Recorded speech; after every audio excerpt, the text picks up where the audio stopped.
از من عصبانیت هستم، ناراحت هستم.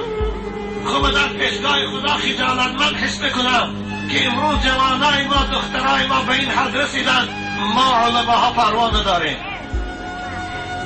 6 نفر دختری تاجیک میگوید با تاجیک عادی، تاجیک محلی با فرمی بچه کلمه سینه بنده که پلافکر در لب دریا میگد با 6 بچه، هر 6 آبادی دارد. موسفیده از پیشم گذشتیدم پروا ندارم میگد.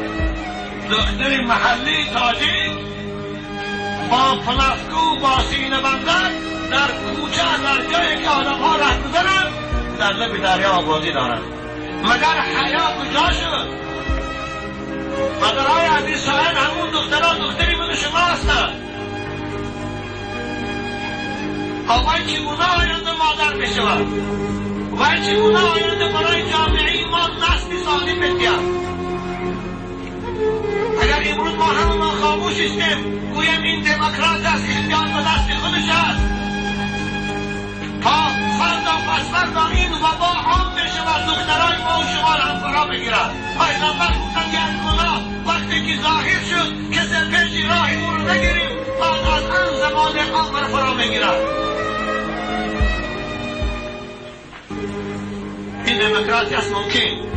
دختر تاجیک گاز گردد ممکن میبخشد فریاد. دختر تاجیک بگی پلافکه در لب دایره آبادی کند ممکن، اما دختر تاجیک مسجد رفتنش ممکن نیست. من دموکراتیا، من پیشواهای اسلامه که فتوا براوردن برای زنها را از مسجد مگر این خائنایی دید.